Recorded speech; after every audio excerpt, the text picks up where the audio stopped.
I pray may the Lord focus on our hearts, not our head. It's not, we are not here to seek theological knowledge. We are not here to seek the wisdom of men, rather the wisdom of God. So we are trusting God to focus upon our hearts, not our head. So here we are today. We want to see and understand. We want to hear and understand how one can maintain his Christian value. That means one who is working with God, who has decided to walk with God. How can you maintain that standard? How can you maintain your value, your dignity in walking with Jesus? Is it possible to maintain it? Or it is not possible to maintain it? That is the question we want to deliberate on today. So, in a short while, please, I want to first of all welcome on stage. We'll have panelists here who will be, answering the question, contributing to the question. So, I want to first of all call on our Sister Lovett, to, share with us what the Lord laying in her heart, on how one can walk with Jesus in this present age. So praise God. Hallelujah.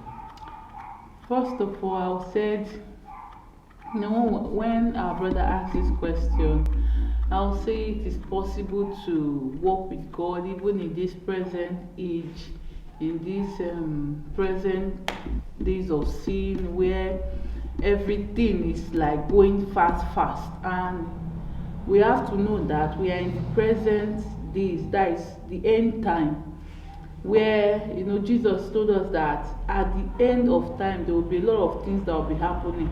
So as a Christian, you are asking yourself, or someone, you might just be asking yourself, how can I maintain my Christian dignity, my Christian value, even in the world of sin? Even I'm interacting with a lot of people, I mingle, I go to different places, even in my working place, in my office, in whatever place I associate myself with.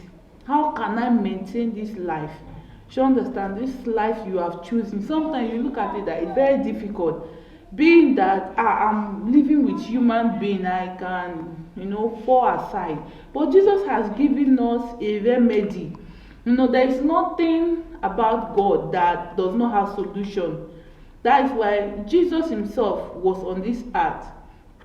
He was on this earth, and he also saw the tribulation, he saw the persecution, he saw the suffering, and he told us that he is going to his Father. He told his disciples he is going to his Father, but he is going to send them his comforter. That is the comforter, which is the Holy Spirit, which is the person, the Holy Spirit, to come and what? Help us. So that is why, as a genuine Christian, that you are born again, you have received Christ. The next thing that follow is the Holy Spirit, which will help you in this present world of sin. Praise God. In this world of crime, in this world of killing, in this world of hatred, in this world of different immorality. Look around, you see a lot of things that is happening. So without the Holy Spirit, my brother, my sister, you cannot be able to abstain from all these things. So it is the Holy Spirit that will give you guidance to your soul. That is for me. So that is what I just like. God, he will help you out. Yeah, thank you so much, our sister.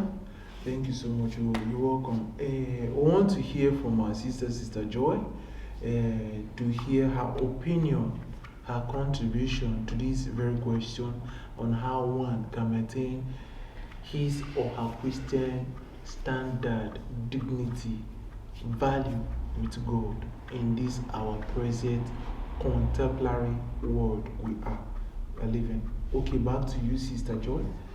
What can you have to say? What do you have to say about this? Praise God. What I have to say that how can someone maintain his standards, especially this word of sin, this end time? Yes, first of all, I will say it's possible for someone to maintain a relationship with God in especially this end time that we are.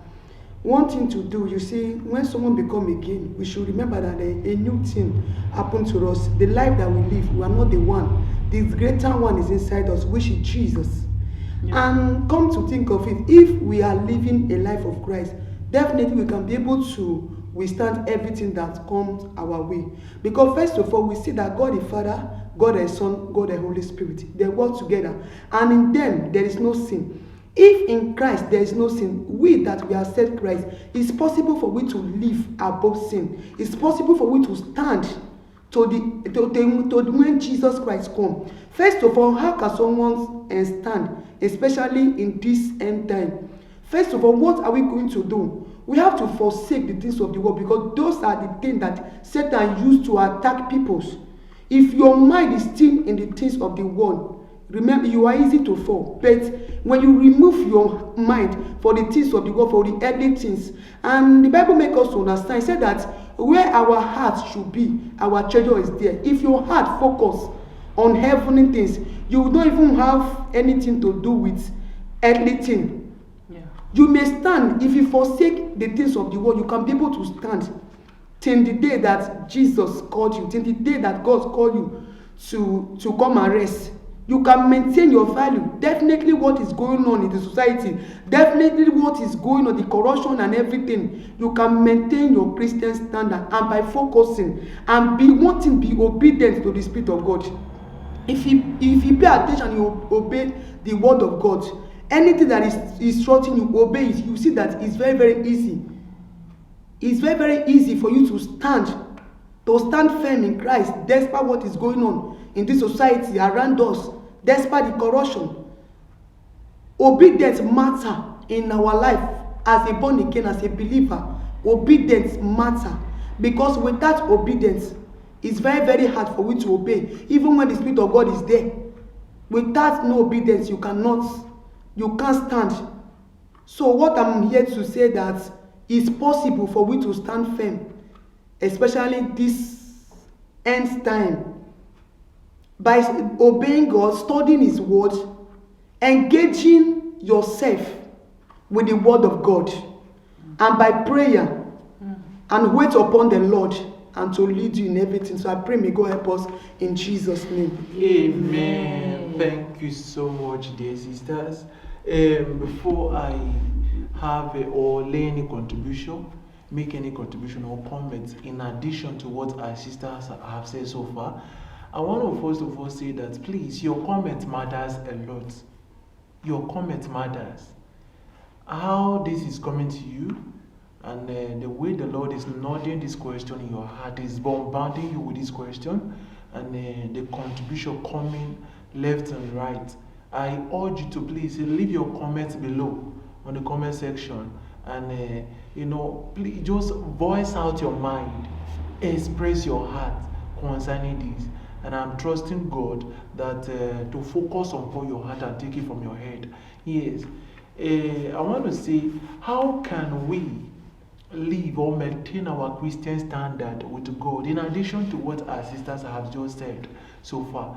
Having turned away from your old nature, having surrendered your life to Jesus, you are now just a newborn baby, a newborn child. Having surrendered your life, repented of your sin, you are a newborn baby. And a child, we know the nature of a child. A child is not expected to remain just the way he or she is, the way the mother gave birth to her or gave birth to him, the way the child came out of her mother's womb.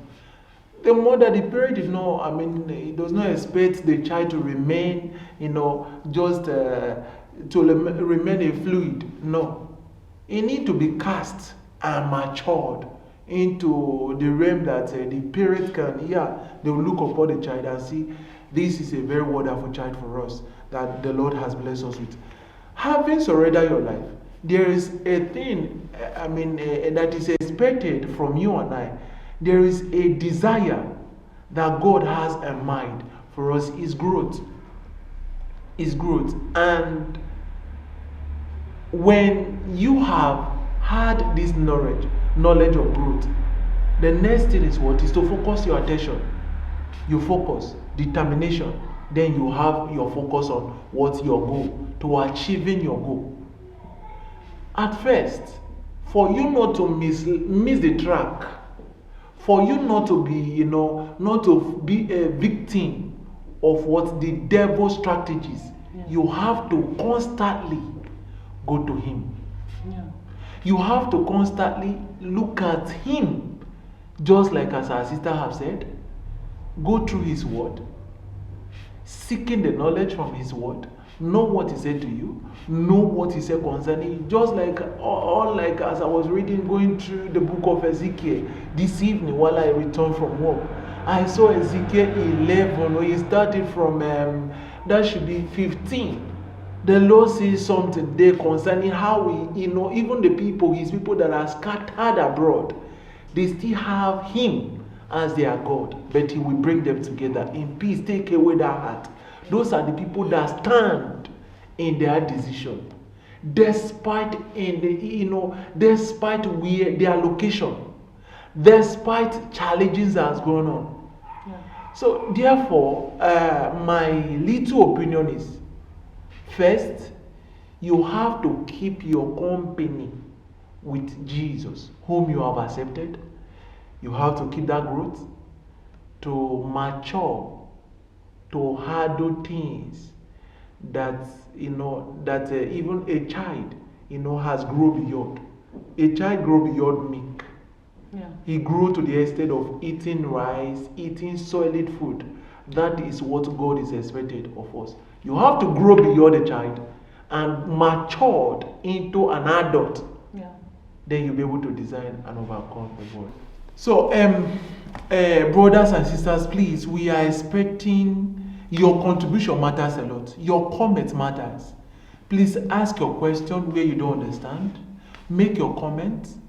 And in case you have not given your life to Christ, I urge you at this moment, please, you can, as well as you listen to it, bow down your head wherever you are and cry out to God.